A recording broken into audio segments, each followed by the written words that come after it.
बिस्मिल्लाहिर्रहमानिर्रहीम, अस्सलाम वालेकुम।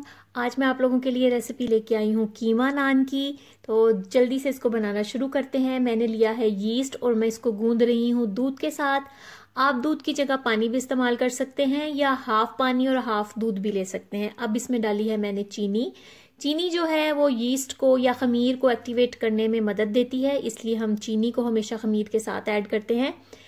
खमीर को अच्छी तरह से मिक्स करने के बाद मैंने इसमें आटा डाल दिया है। मैं मैदा ले रही हूँ, लेकिन ये बिल्कुल आप लोगों पर डिपेंड करता है। अगर आप चाहें तो हाफ मैदा और हाफ आटा भी ले सकते हैं।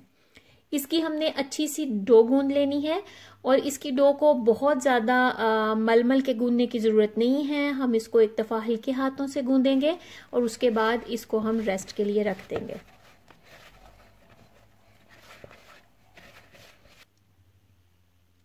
इसमें मैंने डाला है ऑलिव ऑयल और ऑलिव ऑयल को मैं अच्छी तरह इस डो के साथ गूंद लूंगी ताकि ये अच्छी तरह से ग्रीस हो जाए।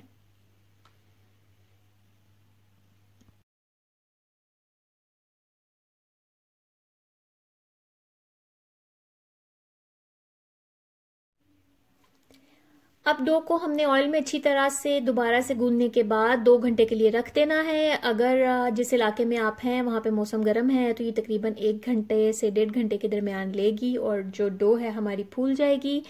अब मैंने यहाँ पे लिया है कीमा। ये ऑलरेडी जो हम दुकान से कीमा लाते हैं निकला हुआ है मशीन से, लेकिन मैं इसको घर में दोबारा से एक बार चॉपर में डाल के 2-3 दफा चॉप कर लूंगी ताकि जो हमारा कीमा है वो अच्छी तरह से फाइन हो जाए। उसके बाद मैंने इसमें डाला है प्याज, सब्ज मिर्च, नमक, चिली फ्लेक्स, लाल मिर्च का पाउडर, जीरा पाउडर, धनिया पाउडर और गरम मसाला। इन सारी चीज़ों की क्वांटिटीज़ जो हैं वो आपको नीचे डिस्क्रिप्शन बॉक्स में भी मिल जाएंगी, लेकिन इसके अलावा ये सब चीज़ें आपके अपने टेस्ट और जायके के लिहाज से होती हैं।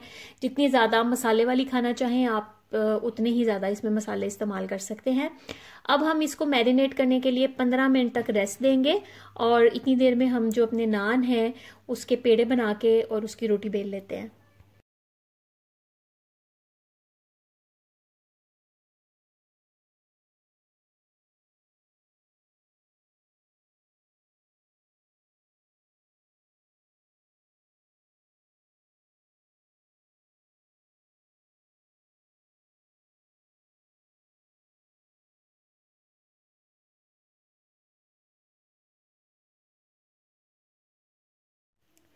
डो बहुत सॉफ्ट होती है, आप इसको अपने हाथ से भी फैला सकते हैं और आप इसको जो हमारा रोलिंग पिन होता है उसके साथ भी रोल कर सकते हैं।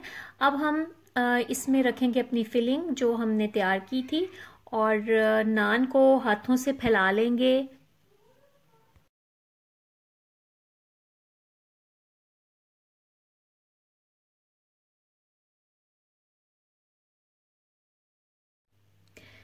नान को बेलने के बाद हम इस तरह से हाथों से इसकी साइडों को थोड़ा सा दबा लेंगे ताकि इसकी जो शेप है वो खूबसूरत हो जाए।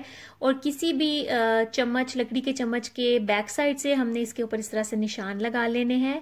उसके बाद इस पे मैंने एग वॉश लगाया है। आप चाहें तो एग वॉश की जगह दूध भी इस्तेमाल कर सकते हैं, इससे ज़रा कलर जो है वो बहुत अच्छा हो जाता है। फिर इसमें मैंने सफ़ेद तिल डाले हैं। इसके बाद जी मैंने मीडियम फ्लेम पे तवा रखा हुआ था और तवे पे मैंने नान डाल दिया है और इसको एक साइड इसकी जो निचली है वो पकने तक इसको हम तवे पे पकाएंगे। और इतनी देर में हमने अपना ओवन जो है वो 200 डिग्री सेल्सियस पर प्री हीट कर लेना है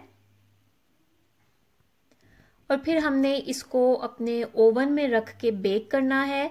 200 डिग्री सेल्सियस पे 30 से 35 मिनट लगेंगे इसको बेक होने में, लेकिन मैं रिकमेंड करूंगी कि आप 20 मिनट जो हैं वो इसको ऊपर और नीचे दोनों वाली ग्रिल्स ऑन करके पकाएं और उसके बाद 10 मिनट जो है वो इसको सिर्फ ऊपर वाली जो ब्रॉयलर होती है ग्रिल उसको ऑन करके पकाएं। उससे ही होता है कि जो नान का कलर है वो बहुत खूबसूरत आ जाता है। अब देखिए हमारे कीमे वाले नान परफेक्टली तैयार हो चुके हैं। इसको हमने ग्रीस करना है बटर से और ये सर्विंग के लिए तैयार हैं। इस रेसिपी को ज़रूर ट्राई करें और मेरे साथ अपना शेयर करें एक्सपीरियंस। फिर हाजिर होंगी कोई आसान और मज़ेदार सी रेसिपी के साथ। तब तक के लिए अल्लाह हाफिज़।